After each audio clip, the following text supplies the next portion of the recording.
Assalamualaikum warahmatullahi wabarakatuh. Waalaikumsalam Waalaikumsalam. warahmatullahi wabarakatuh. Alhamdulillahilladzi khalaqal laila wan nahara khilfatan liman arada yadzakkara aw arada syukura. Alhamdulillahilladzi anzala 'ala 'abdil kitaba wa lam yaj'al lahu 'iwajan qayyima. Alhamdulillahilladzi arsala rasulahu bil huda wa dinil haqqi liyudhhirahu 'ala ad-dini kullihi wa kafa billahi shahida.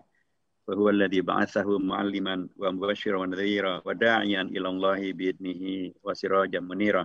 Asyhadu an la ilaha illallah wahdahu la syarika lahu wa asyhadu anna Muhammadan abduhu wa rasuluhu la nabiyya ba'dah. Amma ba'd. Yang saya hormati sahabat-sahabat semuanya, pimpinan dan keluarga besar Muhammadiyah dan pemuda Muhammadiyah khususnya Jawa Tengah maupun juga di seluruh Indonesia yang bisa hadir pada kesempatan silaturahim, silatul ilmi, silatul amali pada malam hari ini. Ada Bapak Dr. Des Haji Wahyudi MPD, Sekretaris PW Muhammadiyah di Jawa Tengah yang masih dalam perjalanan. Mudah-mudahan aman dan selamat beliau menuju kepada tujuan yang akan beliau tuju. Juga kepada sahabat kita Bapak Dr. Haji Muhammad Haris, SSMSI, Wakil Wali Kota Salatiga, dan sahabat kita Bapak Eko Pujiat Moko, Ketua PW Pemuda Muhammadiyah di Jawa Tengah. Dan tadi tokoh kita, tokoh nasional kita, Mas yang menyertai kita semuanya, Mas Mustafa Nahrawardaya yang menyertai kita semuanya. Terima kasih untuk kebersamaannya dengan kita semuanya. Dan sekali lagi para peserta semuanya, pimpinan Muhammadiyah, pimpinan Pemuda Muhammadiyah, maupun juga hadirin hadirat yang menyertai kita semuanya pada malam hari ini. Alhamdulillahirabbil alamin. Bergembiranya Muhammadiyah ya, yang malam hari ini membersamai kajian daripada Pemuda Muhammadiyah di Jawa Tengah. Saya bersyukur pada Allah SWT dan kita semuanya bersyukur bahwa dalam kondisi apapun, bahkan ketika terjadi COVID-19 pun, program-program Pemuda Muhammadiyah, program-program kita semuanya tetap bisa dilaksanakan. Dan memang demikianlah, ya, dari dahulu Islam tidak pernah kemudian mati langkah, mati angin, hanya karena ada tantangan. Justru tantangan-tantangan itu akan menghadirkan terobosan-terobosan, ijtihad-ijtihad. Karena demikianlah sejak dari awal Rasulullah sudah menggariskan untuk kita terus melakukan jihad, ijtihad, dan juga mujahadah. Bahkan itu sudah dipatrikan semenjak awal sekali ketika beliau akan mengutus sahabatnya Mu'adz bin Jabal untuk berdakwah ke Yaman. Dan beliau memberikan ajaran melalui sebuah dialog gitu ya.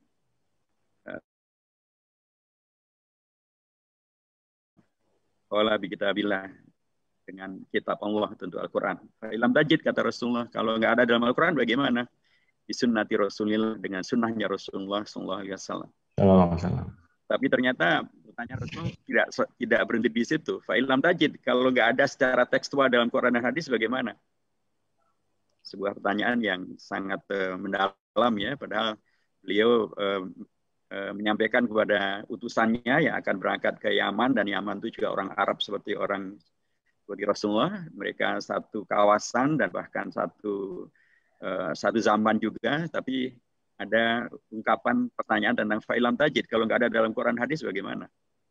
Ternyata bukan tidak ada, sebenarnya ada dalam konteks beliau menjawab ajtahidu ra'yi, aku akan berijtihad dan wala alu, dan akan tidak berlebih-lebihan karena akan menjadi sesuatu yang tidak sesuai dengan Al-Quran dan As-Sunnah.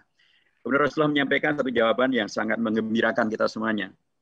Beliau menjawab, Alhamdulillahilladzi waffaqa rasulillahi lima yuhibbu Rasulullah. Alhamdulillah yang telah memberikan taufik kepada utusannya Rasulullah dengan sesuatu yang menggembirakan utusannya, menggembirakannya Rasulullah Sallallahu Alaihi Wasallam. Dan inilah yang Islam kemudian menyebar sampai ke Indonesia, termasuk kemudian dibawa oleh beliau Kiai Haji Ahmad Dahlan setelah mukim di Mekah, bertemu juga dengan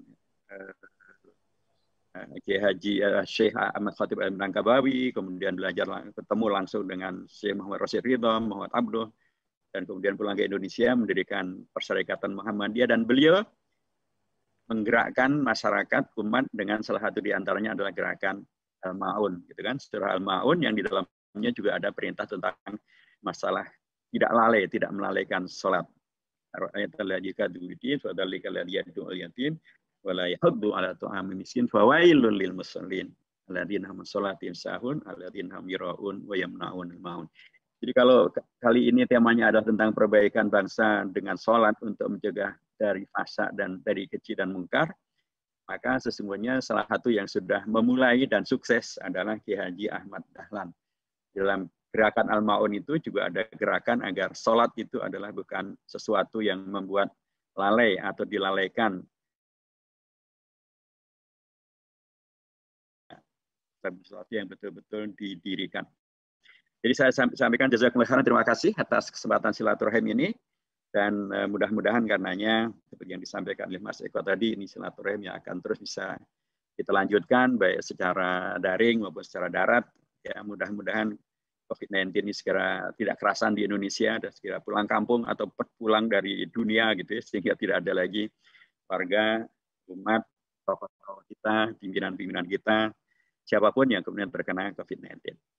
Sahabat-sahabat sekalian, rekan-rekan sekalian di Pemuda Muhammadiyah yang semuanya saya hormati, memang seperti yang tadi disampaikan di depan, kita yakin bahwa dengan sholat maka akan bisa menghadirkan perbaikan-perbaikan. Apakah dalam lingkup pribadi, lingkup bangsa, apakah dalam konteks yang terkait dengan masalah kejahatan-kejahatan pribadi maupun publik, yang fahsya maupun yang mungkar. Mengapa kita yakin? Karena pertama sebagai umat Muhammadiyah atau umat Islam di lingkungan Muhammadiyah, pastilah kita meyakini tentang Al-Quran dan As-Sunnah yang secara paripurna telah selesai dan telah dicontohkan dengan sangat sukses oleh Rasulullah SAW. Dan beliaulah yang menegaskan kepada kita semuanya satu kaidah yang sangat penting. Sallu kama ra'aitumuni usolli. Salatlah sebagaimana aku salat, kata Rasulullah SAW dalam hadis riwayat Imam Bukhari dan Muslim. Dan salat yang tadi diingatkan juga bahwa dimulai atau permulaan kewajibannya adalah melalui Isra dan Mi'raj, itu kemudian dalam aplikasi dan atau dalam pembuktian kesuksesannya adalah ketika kemudian sholat itu dilakukan sebagaimana Rasulullah sholat, maka kita mengetahui bagaimana memang fahsya dan mungkar itu terkoreksi. Bagaimana hadirnya masyarakat yang ma'ruf dan masyarakat yang tidak ada atau tidak kemudian didominasi atau kemudian fahsya dan mungkar bisa dikoreksi. Jadi kalau itu adalah bagian daripada sunnah qauliyah, sunnah amaliyah, sunnah tarihiyahnya Rasulullah, dan itu bagian dari para perintahnya Rasulullah, maka yakin kita bahwa itu akan bisa diulangi. Bila kemudian memang syarat-syarat di mana dahulu Rasulullah melakukannya, kemudian juga kita ikuti kembali. Ada seorang tokoh dari Pakistan atau India, Pakistan, Muhammad Iqbal.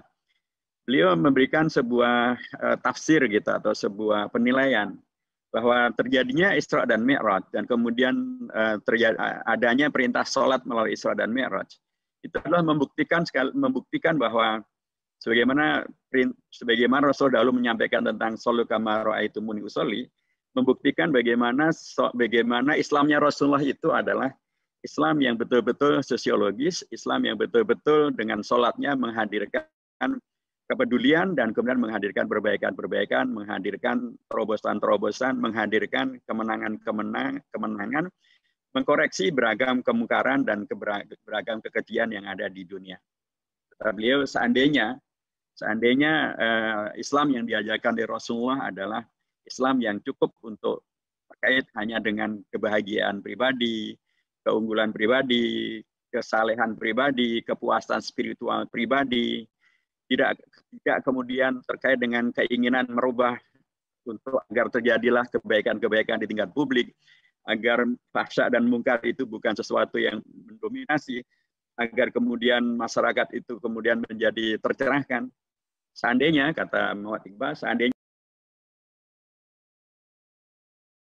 individual, Islam menyaringkan kesalehan sosial, Islam yang tidak mementingkan dalam artian kemudian leleh lueh gitu kata orang Jawanya, maka kata beliau tidak mungkin dan Rasulullah tidak perlu memikirkan kembali ke dunia. Karena ketika beliau sudah Mi'raj dan kemudian bertemu dengan Allah Subhanahu wa taala dan kemudian berada di tempat yang paling terhormat, di posisi yang paling terhormat. Ya, logikanya lah buat apa kembali ke dunia? Karena di dunia pada waktu itu ya beliau dan para sahabatnya baru saja selesai memang dari embargo dan atau isolasi yang dilakukan musyrikin Quraisy. Tapi posisinya posisi beliau dan para sahabat yang masih amat sangat mengenaskan. Paman beliau kemudian wafat. Padahal beliaulah yang selalu membela keadaan Rasulullah dan para sahabatnya. Istri beliau Khadijah yang selalu menenteramkan beliau, menghibur beliau, menyemangati beliau juga wafat. Kemudian ketika beliau berangkat ke Taif untuk menyebarkan dakwah Islam sebagai alternatif karena di Mekah penentangannya demikian dahsyat, ternyata di Taif juga mendapatkan penentangan yang sangat-sangat tidak manusiawi, bahkan anak-anak sekalipun juga melakukan tindakan-tindakan yang sangat tidak pantas, gitu ya, sangat tidak menggembirakan. Kondisinya amat sangat menyulitkan begitu. Jadi di rumah istri sudah wafat, di luar rumah pendukung utamanya sudah wafat, lingkungan terdekatnya pun juga sangat memusuhi, sahabat-sahabat beliau pun juga sangat lemah karena di embargo itu, dan kemudian lingkungan terdekatnya ke Taif pun juga demikian. Logika publik yang apa namanya, yang pragmatis akan mengatakan ngapain balik ke dunia, mau ketemu siapa, istri sudah nggak ada. Paman yang selalu membela sudah wafat. Sahabat-sahabat lemah semua. Lingkungan masyarakat memusuhi. Sekarang sudah bersama dengan Allah, mendapatkan segala yang terhormat, segala yang baik.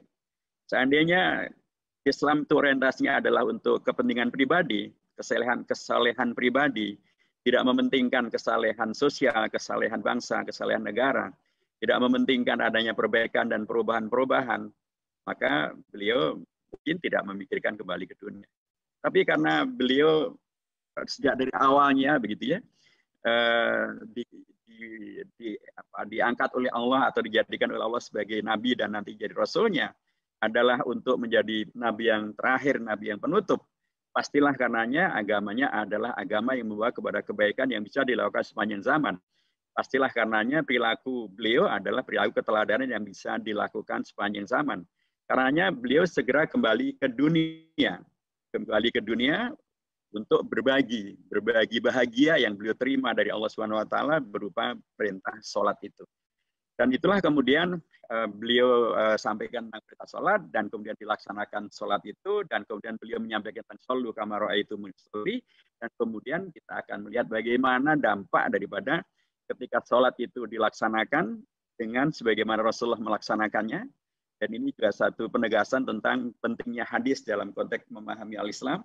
So, kalau kita hanya mempergunakan ayat-ayat Al-Quran saja, sekalipun ada 63 ayat Al-Quran yang memerintahkan tentang sholat, dan 51-nya diperintahkannya dengan sirah perintah akim atau aqimus sholat.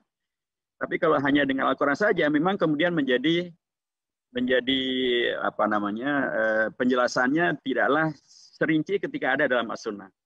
Dalam Al-Quran tidak ada penyebutan tentang sholat subuh, sholat duhur, sholat asar, sholat maghrib, dan sholat isya. Tidak ada penyebutan tentang sholat subuh itu 2 rakaat, sholat duhur 4 rakaat, sholat maghrib 3 rakaat, sholat isya 4 rakaat.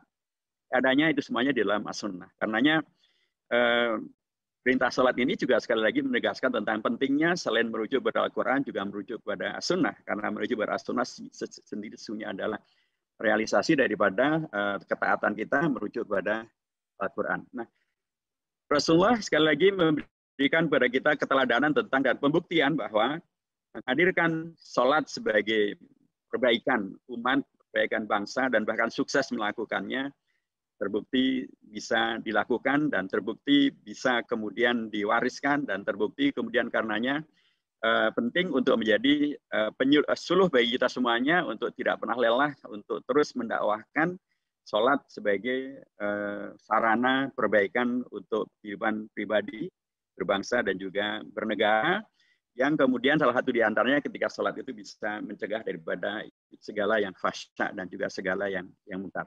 Rekan-rekan sekalian, bila demikian rujukannya, maka kita akan mendapatkan juga fakta yang lain kalau dirujukan tentang judul yang sedang akan kita bahas.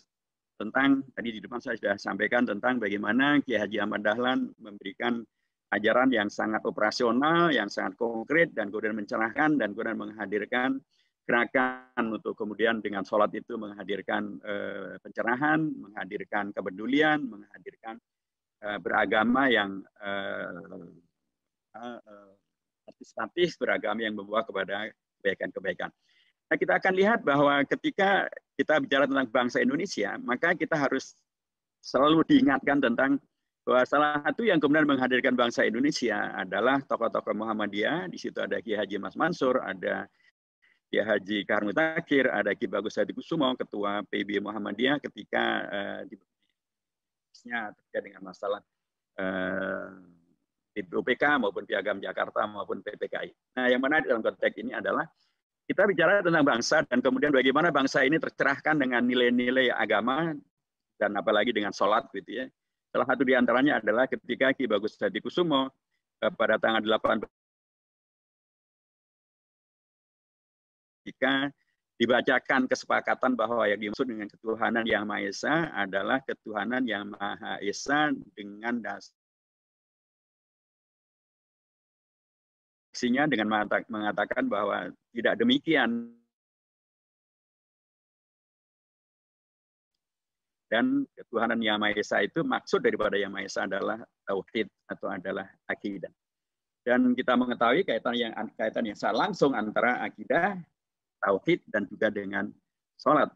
Karena memang tadi disebutkan di depan satu ibadah yang spesifik Allah perintahkan dan itu sangat terkait dengan tauhid adalah sholat yang diperintahkan secara langsung oleh Allah SWT yang kemudian menjadi sokok guru untuk kemudian membawa kepada kebaikan. Ki Bagus Hadikusumo memberikan kepada kita satu tonggak yang sangat mendasar bahwa peran serta daripada mengkoreksi agar kiblat bangsa ini, agar ideologi berbangsa bahkan tidak kemudian sejak dari awal sudah menyimpang, tapi sejak dari awal juga tetap bisa dikoreksi, diluruskan agar tidak kemudian menyimpang mana-mana. Nah, itu tentu salah satu bukti untuk kemudian kita, pemuda Muhammadiyah dan keluarga besar Muhammadiyah, untuk tidak dalam tanda kutip memposisikan seolah-olah kemudian semua yang ada hanyalah gelap dan kemudian kita tidak bisa melakukan perbaikan-perbaikan. Justru beliau memberikan contoh yang sangat konkret dalam kondisi yang sangat genting semacam itu di PPKI, di mana kemudian keputusan-keputusan berbangsa bernegara sangat penting bisa diambil. Ketika kemudian ada kemungkinan terjadinya sebuah penyimpangan karena ketika ketuhanan dengan ketuhanan yang Maha Esa dengan dasar kemanusiaan yang adil dan beradab, tentu maknanya sangat berbeda dengan ketika itu adalah ketuhanan yang Maha Esa dengan makna itu adalah tauhid. Dia memberikan kepada kita sebuah keteladanan tentang bagaimana peran serta sejak dari awal supaya kemudian kiblat bangsa itu tidak menyimpang bisa dilakukan dan sukses bisa dilakukan dan begitu seterusnya lah. Itulah yang kita lihat bagaimana pimpinan kita di PP Muhammadiyah melakukannya. Seperti yang terakhir misalnya kita akan lihat bagaimana Ketua PP Muhammadiyah Prof. Haidar Nasir dengan sangat lantang mengkoreksi tentang tidak masuknya frasa agama di dalam peta jalan pendidikan nasional 2020-2035 dan kemudian mendapatkan sambutan yang sangat meluas dari banyak pihak. Kita juga ikut menyambut sangat baik terhadap apa yang beliau koreksikan itu dan alhamdulillah kemudian peta jalan ini pun juga dikoreksi. Pak Menteri mau mendengarkan koreksi ini karena memang kalau ini dibiarkan maka ini bisa menjadi sunnah sayyi'ah gitu ya, ketika kemudian agama dipinggirkan, bahkan kemudian dibuat tidak lagi tertulis, kemudian dibuat menjadi hilang, pendidikan kita tidak berbasiskan kepada nilai kepada agama atau nilai-nilai agama gitu ya, padahal secara konstitusi ya jelas disebutkan di pasal 31 pasal 32 daripada Undang-Undang Dasar. Dari pasal 31 ayat 5 dari Undang-Undang Dasar, sebagaimana kemudian tentang budaya disebutkan di pasal 32 daripada Undang-Undang Dasar. Kita juga akan lihat bagaimana ketika kemudian ada upaya untuk juga dalam tanda kutip gitu ya, menyebarkan atau tersebarnya fahsya dan juga sekaligus mungkar karena yaitu terkait dengan masalah perpres terkait dengan investasi untuk miras. Dan itu ditentang keras juga oleh Muhammadiyah, juga oleh ormas-ormas yang lainnya semuanya. dan kita juga ikut menentangnya di sana. Alhamdulillah itu juga bisa terkoreksi. Bisa kita bayangkan kalau itu dilepas, maka juga sudah tidak lagi menyebutkan tentang agama, kemudian pun juga miras kemudian bisa diinvestasi. Sesungguhnya bukan hanya di 4 provinsi saja, kalau kita baca detail di lampiran 3 di huruf B-nya, kita akan dapatkan bahwa investasi miras itu juga bisa dilakukan di provinsi-provinsi yang lain bila ditetapkan oleh BKPM atas usulan daripada Pemprov atau usulan daripada gubernur. Dan itu artinya ya bisa di seluruh provinsi asalkan gubernurnya mengusulkan. Dan usulan gubernur itu tidak memerlukan persetujuan daripada DPRD, dan usulan gubernur pastilah kemudian akan diokekan oleh BKPM, atau jangan BKPM-nya yang malah ngojo-ojoi Pak Gubernur untuk mengusulkan dan jadilah usulan itu. Nah, kalau ini terjadi bisa kita bayangkan sekarang sekarang miras yang relatif dibatasi saja dampaknya demikian sangat luar biasa, apalagi kalau kemudian dibebaskan. Alhamdulillah itu juga bisa dikoreksi. Saya ingin dan termasuk terakhir yang saya katakan dalam konteks ini adalah RUH. Maka lagi-lagi tentang ketuhanan Yang Maha Esa itu menjadi suatu hal yang bisa dibuat menjadi sangat tidak penting atau tidak nomor satu, atau menjadi sangat multitafsir gitu ya. Karena di dalam RUHP itu disebutkan bahwa yang namanya memang ada ketuhanan Yang Maha Esa, tapi nanti dalam huruf yang lain maupun dalam pasal yang lain sebutannya sudah berbeda. Kadang disebut ketuhanan saja, kadang disebut ketuhanan yang berkebudayaan, kadang disebut ketuhanan Yang Maha Esa dengan dasar kemanusiaan yang adil dan beradab. Tentu diingatkan oleh Ki Bagus di pasal 7 disebutkan tentang bisa diperas menjadi trisila, menjadi ekasila. Alhamdulillah dengan koreksi dari akhirnya itu bisa dikoreksi. Saya ingin mengatakan bahwa kita berada di satu komunitas, di satu negara di mana ya penyimpangan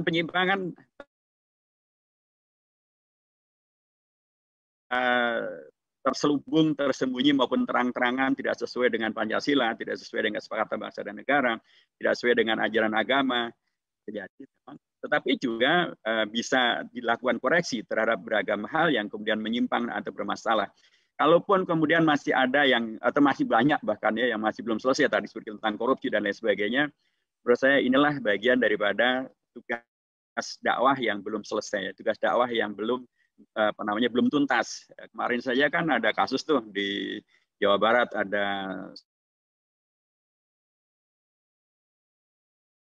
apalah namanya, yang kemudian katanya karena ingin menghilangkan kekotoran dan kenajisan, kemudian mandi bareng di satu tempat gitu ya, dan kemudian tidak berbusana semuanya, dan ya mengerikan sekali. Itu kok kejadian di sini di Karawang, dan itu Karawang kan tidak jauh daripada Jakarta, tidak jauh daripada pusat kita semuanya. Jadi banyak yang memang masih terjadi, tapi dari sisi pendekatan dakwah yang apalagi dakwah yang menggembirakan, mudah-mudahan itu diartikan bahwa Allah membuka pintu dakwah yang masih sangat lebar.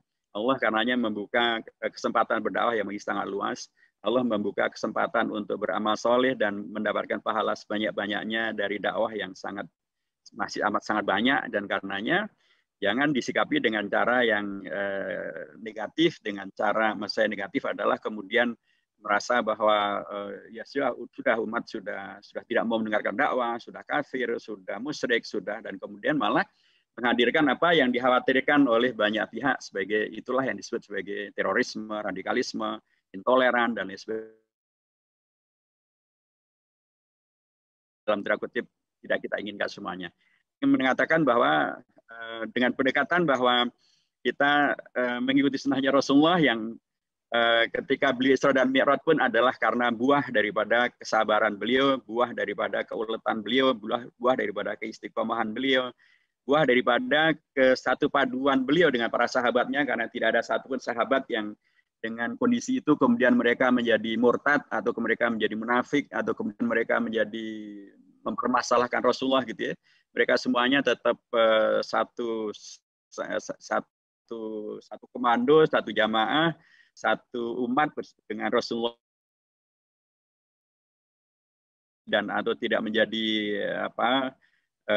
antipati kepada masyarakatnya begitu ya. Kan Asyad dalam kitab-kitab Sirah Nabawiyah disebutkan bagaimana kemudian ketika beliau bersandar dan kemudian datanglah malaikat Jibril atau malaikat gunung gitu ya. Datanglah malaikat gunung dan kemudian menyampaikan tentang dalam tanda kutip semacam tawaran begitu ya untuk menghukum masyarakat di Taif yang telah begitu sangat negatif memberlakukan Rasulullah. Apa yang dicontohkan oleh Kiai Haji Ahmad Dahlan. Dipentingkan betul adanya satu gerakan yang langsung yang dilakukan oleh per komunitas. Jadi tidak menunggu yang lain atau tidak menunggu besok-besok gitu ya, tapi sekarang juga kemudian dilakukanlah gerakan bagaimana menghadirkan iqamatus sholat, sholat yang didirikan itu. Bukan sekedar sholat yang dilaksanakan dalam konteks yang biasa, dalam artian ya sholat saja, kemudian 5 waktunya saja, tetapi kemudian nilai-nilai sholat itu tidak dijaga, tidak diimplementasikan, dan bahkan tidak dijaga dari waktu ke waktu terjadinya sholat. Para ulama menyampaikan bahwa mengapa iqamatus sholat dan mengapa sholat. Karena dengan iqamatus sholat, dengan sholat yang didirikan dan sepanjang 5 waktu, maka diharapkan bahwa nilai-nilai sholat yang didirikan pada waktu sholat subuh itu tetap terjaga sampai kemudian bila pun akan lupa, maka menjelang zuhur sudah diingatkan kembali. Kalau kemudian dari sholat zuhur kemudian ke sholat asar, kalau akan kemudian lupa lagi, maka sholat asar sudah diingatkan kembali. Sehingga dengan demikian maka sepanjang waktu teringatlah apa yang kemudian terkait dengan sholat yang akan kemudian bisa menjauhkan dari perilaku fahsya dan mungkar. Demikian juga sampai maghrib, sampai isya, sampai subuh kembali. Nah, kita mengetahui bahwa beragam perilaku yang fahsya dan mungkar itu ya terjadinya di antara waktu-waktu itu. Dan sehingga dengan demikian maka ketika kemudian sholat itu didirikan dengan sebenarnya, maka dia akan menghadirkan sebuah pengingatan, menghadirkan sebuah kesadaran, menghadirkan sebuah, karena kalau menggunakan ahli kesehatan jiwa, mereka mengatakan bahwa terapi yang paling bagus adalah ketika seseorang itu melakukan semacam meditasi, tetapi bahkan akan lebih bagus lagi kalau meditasi itu tidak hanya dilakukan dengan diam, tapi ada gerak dan ada yang diucapkan. Jadi itulah sholat. Sholat adalah sejenis meditasi, di mana kemudian ada gerakan spiritualnya, ada konsentrasi yang sangat mendalam di dalamnya, ada gerakan spiritual yang sangat terkait dan bahkan dikuatkan dengan gerakan fisik, tapi sekaligus juga dengan gerakan tubuh juga, gerakan fisik, gerakan tubuh, kemudian ada yang diucapkan, ada yang diingat, ada yang kemudian diinternalisasi. Itulah semua gerakan daripada sholat. Dan kita mengetahui bahwa sholat itu bukan hanya dikerjakan dalam konteks sholat saja. Kita mengetahui ada sebelum-sebelumnya, sebelum terkait dengan sholat, ada yang terkait dengan masalah wudhu, ada yang terkait dengan menyiapkan tempat yang suci, pakaian yang suci, bahkan kemudian sholat berjamaah ke masjid, akan menghadirkan ketemu dengan jamaah. Artinya sholat itu adalah sebuah gerakan atau sebuah aktivitas ibadah yang di dalamnya ada tadi gerakan spiritual, tapi sekaligus yang digerakkan melalui gerakan fisik, tapi sekaligus juga ada yang dibaca dan diingatkan. Tapi kemudian pun juga terkait dengan lingkungan yang kemudian menghadirkan kebersihan, terkait juga dengan kebersamaan dengan masyarakat. Nah, kalau itu kemudian diartikan sebagai sebuah gerakan untuk menghadirkan gerakan perbaikan, maka sholat memang adalah salah satu kata kunci yang sangat jelas, sangat penting, sangat nyata untuk kemudian bisa menghadirkan perbaikan itu. Nah, kalau kemudian ini bisa kita lanjutkan bahwa menurut yang melanjutkan yang disampaikan oleh Haji Ahmad Dahlan tadi, maka gerakan ini ketika kemudian dilakukan dengan pendekatan yang langsung dan tidak menunggu yang pihak yang lain, gerakan dilakukan dengan prasolat. Mengingat bahwa di Indonesia ini jumlah masjidnya menurut pernyataan daripada Pak JK, Ketua Dewan Masjid Indonesia pada waktu itu, ya kurang daripada 800.000 masjid, begitu ya, 800.000 masjid dan musola. Kalau kemudian 800.000 masjid dan musola itu yang bisa dimakmurkan, katakanlah separuhnya saja, 400.000 masjid dan musola, dan kemudian setiap masjid itu ada 10 orang jamaahnya, pada minimal kata kita sebut demikian, maka bisa kita lihat setiap hari, setiap waktu sholat itu akan ada tidak kurang daripada 4 juta orang Islam yang sholat. Itu jumlah yang luar biasa amat sangat penting dan luar biasa amat sangat besar untuk bisa menghadirkan gerakan-gerakan langsung sebagaimana dicontohkan oleh Kiai Haji Ahmad Dahlan tadi. Atau kalau kemudian spesifik terkait dengan Muhammadiyah saja, dan kemudian anggota Muhammadiyah itu kemudian tergerak untuk melanjutkan gerakan Al-Ma'un, itu juga akan menghadirkan dampak yang sangat dahsyat. Jadi saya ingin mengingatkan kembali bahwa Kiai Haji Ahmad Dahlan sudah memberikan keteladanan yang sangat luar biasa dengan gerakan Al-Ma'unnya, dan di situ ada gerakan sholatnya. Dan kemudian Ki Bagus Hadikusumo memberikan bukti yang sangat nyata bagaimana sejak dari awal ketika peran serta itu dilakukan, maka bisa menghadirkan koreksi sejak dari awal dan bahkan meluruskan kiblat bangsa dengan sangat mendasar. Dan kemudian Prof. Haidar Nasir melanjutkan itu semuanya dengan mengkoreksi beragam kondisi yang bisa menyimpang pada saat-saat yang sekarang ini. Yang kedua, menurut saya agar bagaimana kemudian dengan sholat bisa menghadirkan perbaikan bangsa dan negara dan mencegah terjadinya fasya dan mungkar. Tadi disampaikan bahwa di Muhammadiyah sudah melakukan banyak terobosan, termasuk ada yang tadi disebut gerakan dakwah gembira atau dakwah untuk kalangan milenial.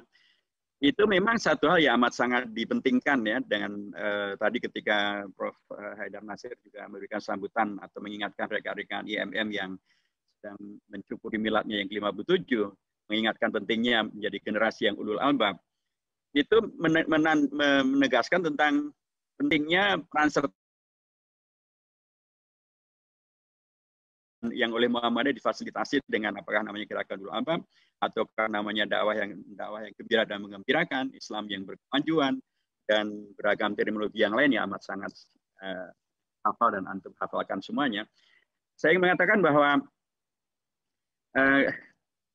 realita tentang kemuhammadian dan realita tentang keindonesiaan sesungguhnya memberikan sebuah fakta tentang bukan hanya peran serta itu bisa dilakukan, tapi juga bisa diwariskan, bisa diajarkan, bisa ditularkan, bisa kemudian dikembangluaskan melalui beragam terobosan, beragam generasi, beragam kemampuan untuk kemudian bisa merubah kondisi peluang-peluang yang sangat luar biasa. Demikianlah hakikat daripada berislam. Sekarang misalnya kalau orang bicara tentang COVID-19 misalnya, justru banyak ilmuwan barat, itu bukan beliau yang dikaitkan dengan masalah munculnya wabah, bukan.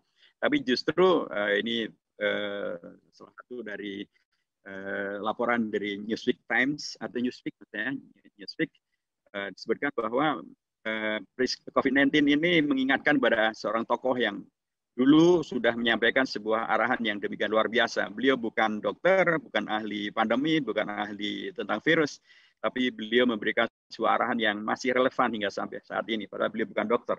Beliau adalah Muhammad SAW. Ketika beliau mengingatkan tentang kaidah utama mengatasi wabah, kata beliau kan, bila Anda berada di satu daerah di mana wabah menyebar, maka kalau Anda berada di daerah itu jangan keluar, tapi kalau Anda berada di luar itu juga jangan masuk. Itulah satu prinsip yang kemudian oleh Ibnu Sina dijadikan sebagai kaidah tentang prinsip tentang karantina. Dan Ibnu Sina kemudian disebut sebagai bapaknya para dokter modern. Dan karantina inilah yang kemudian menjadi salah satu daripada yang dikembangkan menjadi yang disebut sebagai physical distancing maupun juga social distancing. Dan dari COVID-19 ini pun juga kita akan lihat bagaimana dua orang suami istri dari Jerman, ya, atau keturunan Jerman, dan kemudian tinggal di keturunan Turki, dan kemudian tinggal di Jerman, dan kemudian beliau berdua menjadi salah satu orang terkaya di dunia sekarang karena sukses menemukan vaksin Pfizer, dan beliau adalah Profesor Ugur Sahin dan Dr. Uslim Turesi, BioNTech dan Pfizer, dan ini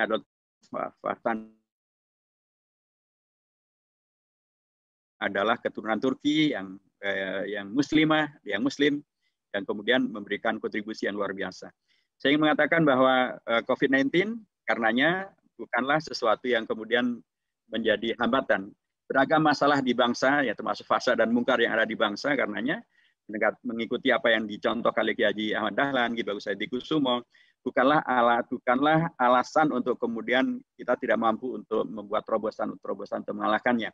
Dan sudah dilakukan dengan demikian amat sangat banyak, gitu ya, termasuk Nasir dengan beragam terobosannya itu. Jadi semangat ini yang penting untuk terus selalu dibawa. Dan karena kita hidup di zaman yang sangat terbuka dan termasuk juga bagaimana publik melihat dan menilai kita semuanya sebagai umat. Dan salah satu yang kemudian membuat sekarang ini dalam era COVID-19 banyak juga tokoh-tokoh yang masuk Islam, gitu ya. Salah satu yang membuat mereka masuk Islam adalah mereka bisa melihat adanya keteladanan dan adanya sikap hidup Muslim yang menurut mereka temukan dalam konteks yang positif. Nah, bila demikian maka keteladanan yang telah diberikan oleh Kiai Haji Ahmad Dahlan, Ki Bagus Saidi Kusumo, Prof. Hadi Nasir dan lain sebagainya itu penting untuk terus selalu dikembangkan menjadi keteladanan yang lebih luas dan lebih jamaiyah lagi. Sehingga pada setiap kepengurusan daripada Muhammadiyah dimanapun di tingkat apapun, maka umat akan melihat adanya keteladanan di sana. Bila demikian maka pada gilirannya ketika umat itu nanti per 5 tahunan memilih atau ketika kemudian mereka berinteraksi dengan kekuasaan, maka yang akan tampil dan atau yang akan kemudian menghadirkan yang dilihat adalah sesuatu yang kemudian nilai-nilai Islam yang terlaksana dan nilai sholat yang kemudian terlaksana dan mengakibatkan bila ada pihak-pihak yang lain akan melakukan tindakan yang di luar itu akan menjadi malu dan atau akan menjadi terkekang dan kemudian menjadi tidak melanjutkan apa yang kemudian ingin mereka lakukan. Sehingga sekali katanya karenanya keteladanan yang bisa yang melanjutkan daripada keteladanan yang dilakukan oleh para tokoh-tokoh Muhammadiyah yang pastilah kemudian itu semuanya adalah merujuk kepada sunnahnya Rasulullah SAW. Penting untuk terus juga bisa kita lakukan. Sehingga dengan demikian maka masyarakat Indonesia yang sangat paternalistik, masyarakat Indonesia yang sangat teposeliro, yang sangat melihat kanan dan kiri, bila kemudian mereka melihat Islam secara umum dan Muhammadiyah secara khusus kemudian bisa menghadirkan keteladanan yang berkelanjutan, termasuk dengan sholatnya menghadirkan keteladanan yang berkelanjutan, yang menghadirkan tidak terlibat dengan fasad dan mungkar, maka mereka juga akan kemudian terbawa dan akan mengikuti.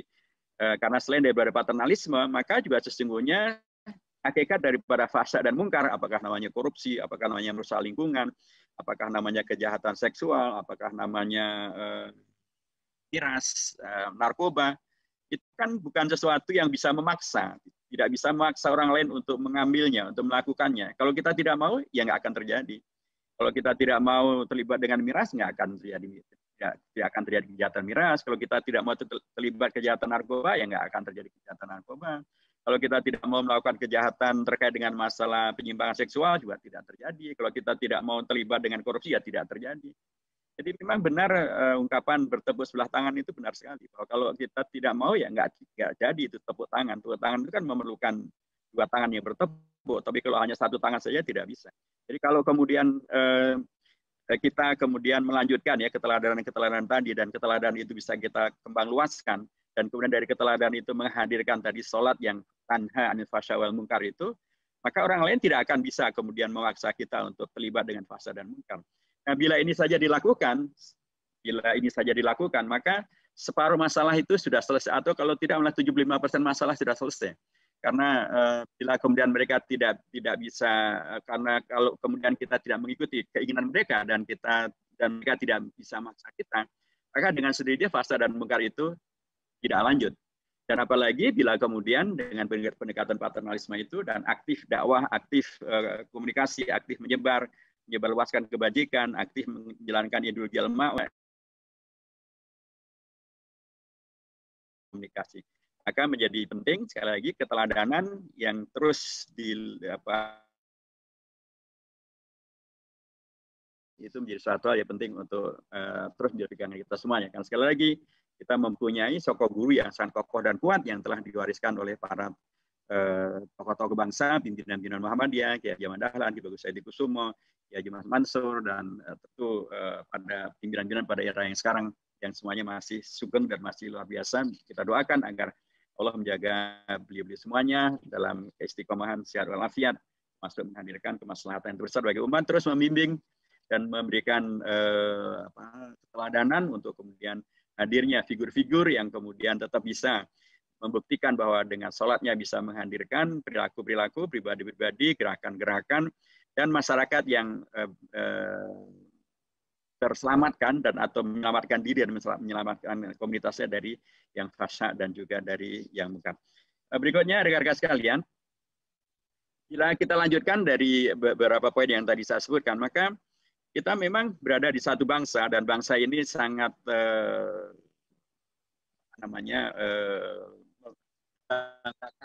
membanggakan diri dengan apa yang disebut dengan demokrasinya. Dalam sholat juga sesungguhnya nilai-nilai yang terkait dengan bagaimana kehidupan sosial, bagaimana juga sekaligus juga hak daripada imam dan makmum itu semuanya diberikan hak yang sangat penuh. Ya, ada hak imam untuk ditaati.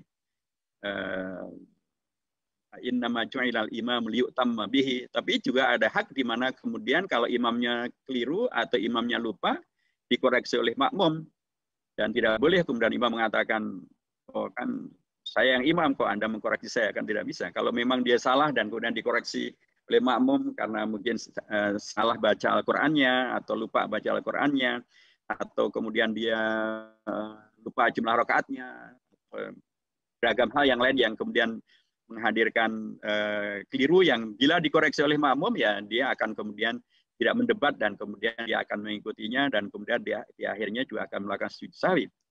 Jadi dalam konteks sholat pun juga sesungguhnya apa yang didengung-dengungkan oleh masyarakat demokrasi banyak sekali kemudian ada di sana dengan sangat baik. Nah, bila kemudian demokrasi itu juga mengenal tentang masalah pilih memilih, mengenal terkait dengan masalah hak dan kewajiban, maka bila kemudian masyarakat Indonesia yang mayoritas mutlaknya adalah Muslim dan kemudian dibanggakan oleh masyarakat dunia sebagai negara Muslim terbesar yang melakukan Indonesia bisa disebarluaskan ke negara-negara Islam yang lain yang belum berdemokrasi. Tapi belakangan kita sangat mengkritisi bahwa demokrasi di Indonesia ternyata indeks demokrasinya melorot. Dan itu karena beragam kondisi yang belakangan terjadi ya, terkait dengan masalah kebebasan berbicara yang kemudian sekarang banyak orang yang atau dalam survei menyebutkan bahwa lebih dari 63 warga Indonesia yang merasa ketakutan untuk menyampaikan pendapatnya, atau kemudian karena praktek-praktek korupsi yang kemudian terkait dengan dan lain sebagainya. Maka saya mengatakan bahwa demokrasi bila kemudian dirujukkan kepada sholat yang didirikan, ya bukan sekedar dilaksanakan, maka sesungguhnya juga akan menghadirkan pribadi-pribadi yang bisa melaksanakan demokrasi dengan berkualitas. Dan bila kaidahnya adalah, kalau di pesantren ada kaidah yang mengatakan, kama takunu yuwalla alaikum, siapakah pemimpin Anda, sesungguhnya sangat tergantung dengan siapa Anda sendiri. Dalam konteks demokrasi itu menjadi ada penjelasannya. Karena pemimpin dalam konteks demokrasi itu tidak karena ditunjuk dari atas, tidak karena satrio piningit, tidak karena